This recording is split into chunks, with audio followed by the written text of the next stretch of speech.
Greetings, my dear viewers, it's March the 21st and today I want to talk about the future. About the future which will come quite soon and which Ukraine, first of all, will have to face. The overwhelming majority of the country's population will face it, inevitably.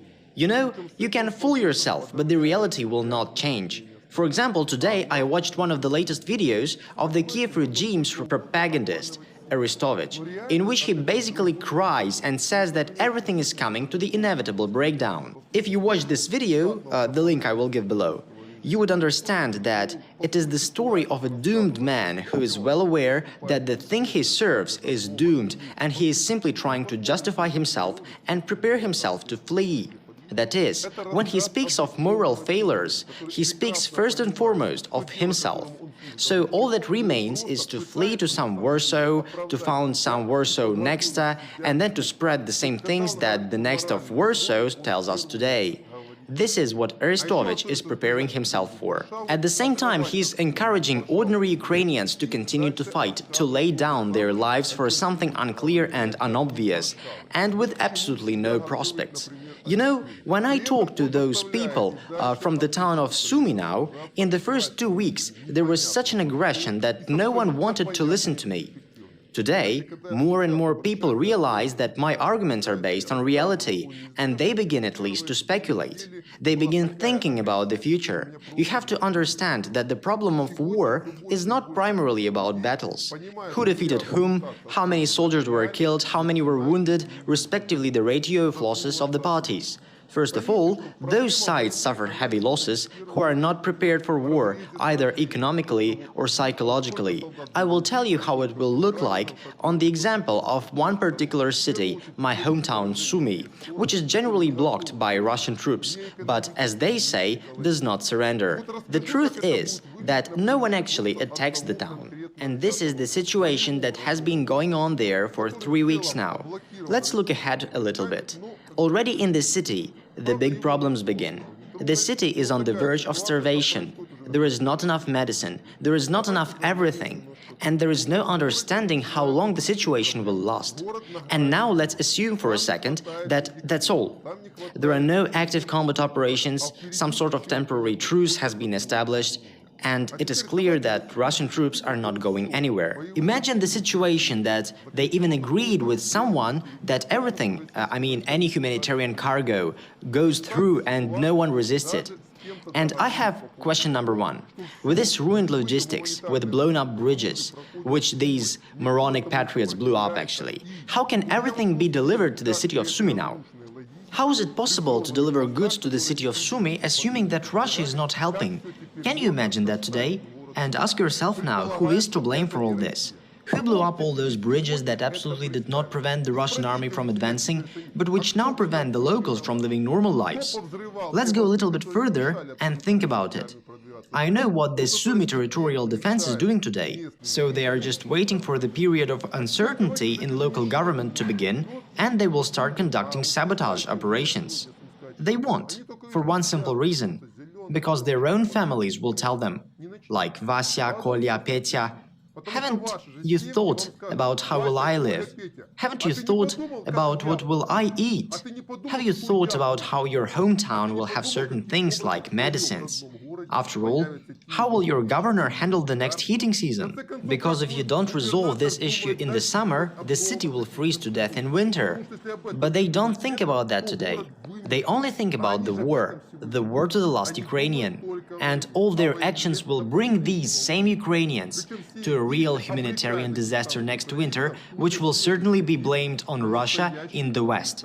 But the people of Sumy, and not only Sumy, will not feel better. In my opinion, the current rulers of Ukraine and many others still can't understand that the war that is going on in Ukraine now can't be taken like the Great Patriotic War, when more than 90% of the population were ordinary people from the countryside, living on a subsistence economy.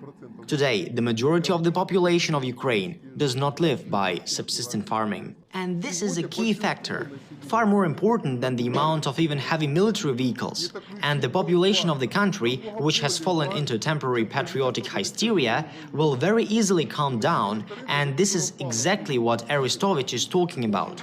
He also says, Listen carefully, because he is not a fool. He also says that we, those who called for war, will be hated by the vast majority of Ukrainians. And he is absolutely right about that. In a few weeks, I emphasize it. If the war ends today, the question arises, what will the citizens of 200,000 Sumy do next? And there is only one solution: to negotiate with the Russian side. And the Russian side will set strict conditions. Either the Ukrainian territorial defense surrenders its weapons and operate only like police structure in order to eradicate this looting that exists in the city today, or they can continue to resist. The same will happen in Chernihiv and other cities. Yes, in those smaller towns that are tied to agriculture, the situation will be a little easier. But there is almost no resistance in such towns. And if the regional capitals fall, everything else will fall.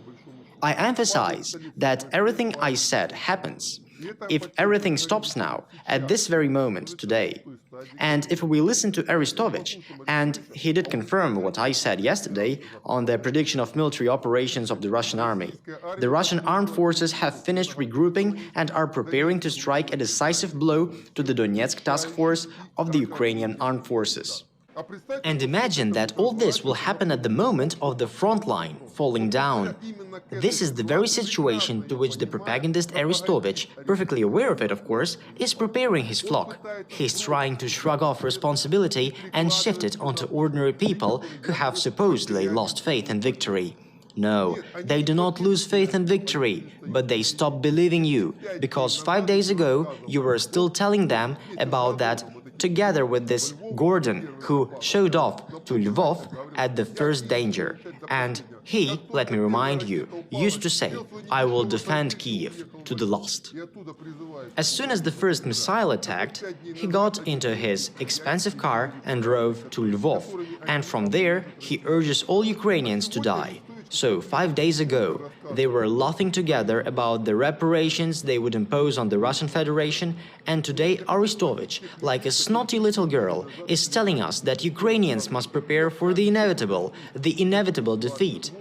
And so I want to ask those people who were spitting in my face 3 weeks ago, you're going to pay for what you said as soon as we push the Russian army back. Guys, it hurts me very much to say what I have been saying for 3 weeks.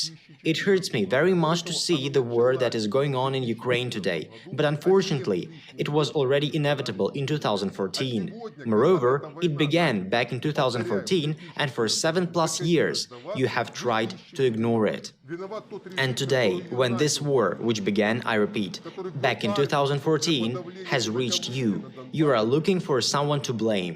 The blame is on the regime that started it back in 2014, that brought in the army to suppress dissent in Donbass in 2014, when there was a single Russian soldier there. Now, not only this war has reached you, but today the regime in Kiev is agonizing, and its only goal is to make you fight to the end. Because as much blood as possible has to be spilled.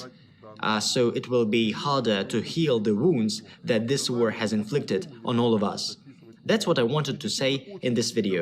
I'm sorry if this morning's video is a little emotional, but there is no other way I can describe it today. It really hurts my heart for my country, for my people who have been brazenly and cynically lied to and abused by their government, which was forcing them to do things that under other circumstances my people would have never done. But thanks God, that will soon be over.